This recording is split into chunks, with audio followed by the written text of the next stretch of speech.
Essa é boa, essa já bombou bastante. Se eu for começar todas as reformas protestantes, eu não vou conseguir acabar mais não. Mas a gente consegue trabalhar as principais e que têm uma relação direta com a modernidade. Vamos lá? Primeiro a gente tem o movimento de Martim Lutero, que é um movimento de contestação. No primeiro momento, Martim Lutero não quer romper, ele está contestando e aí ele vai se posicionar. Depois você vai ter os movimentos dentro da própria Alemanha, como do Zwingli, você vai ter um crescimento das áreas marginais da Europa. Então você vai ter, por exemplo, o calvinismo se estabelecendo de maneira muito intensa e de forma muito importante. Você tem o movimento dos anabatistas, já mais próximo às regiões da França. E a gente não pode esquecer, por exemplo, o movimento que acontece na Inglaterra, que é o mais atípico, porque é liderado de maneira clara pelo rei e que cria um movimento que a gente conhece como anglicanismo. Temos uma série de movimentos daí por diante, os puritanos, a chegada nos Estados Unidos, primeira onda pentecostal, segunda onda pentecostal, terceira, a quarta, mas isso a gente deixa para cena dos próximos capítulos. Essa é outra. Você sabe que isso aí é uma questão quase que de concurso, porque é quase que um jogo. Não. Claramente, sem pensar em Calvino e toda a dinâmica relativa à graça, você não teria uma reforma protestante, não.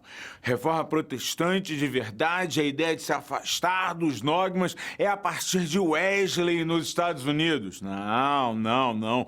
Só quando pegamos em armas e lutamos efetivamente pela liberdade, então, notem, não há uma ideia de uma liderança única da reforma protestante. O nome normalmente atribuído como ponto inicial desse debate é o Lutero, por conta do apoio dos príncipes na região da Germânia, por conta do papel que ele vai assumir, mas não, a ideia de protestantismos vem justamente da ideia de romper com um discurso hegemônico para um discurso plural. Se o princípio é da pluralidade, todos eles são legítimos e iniciadores dos seus próprios movimentos.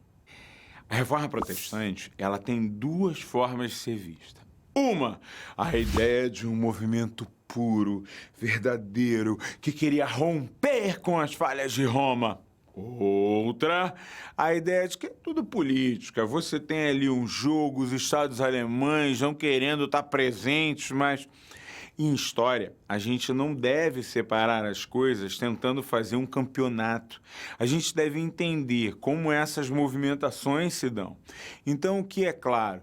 Há um interesse em determinadas áreas de contestar a maneira como a Igreja Romana, a Igreja Católica vinha gerando os debates. O principal ponto é que direito à hegemonia indiscutível é esse, que acaba transformando ela em um Estado.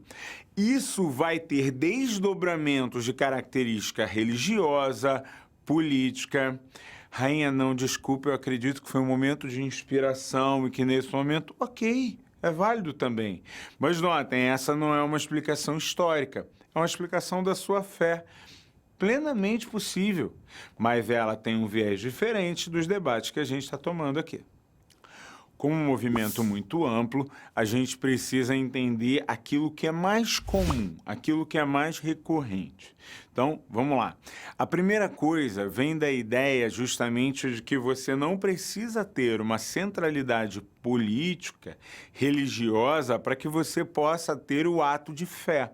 Você precisa ter um espaço em que você congregue, você precisa ter um espaço de lideranças. Daí a noção que vai sendo construída que cada sujeito deve fazer a leitura da Bíblia, interpretar os documentos, ter esse suporte, desenvolver.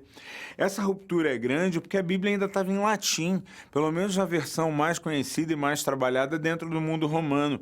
A ideia do domínio da palavra somente por alguns grupos, ainda que houvessem traduções do documento, e a ideia do documento nas línguas locais, nas línguas românticas, como forma de poder difundir, de debater e de elevar, é um dos grandes elementos.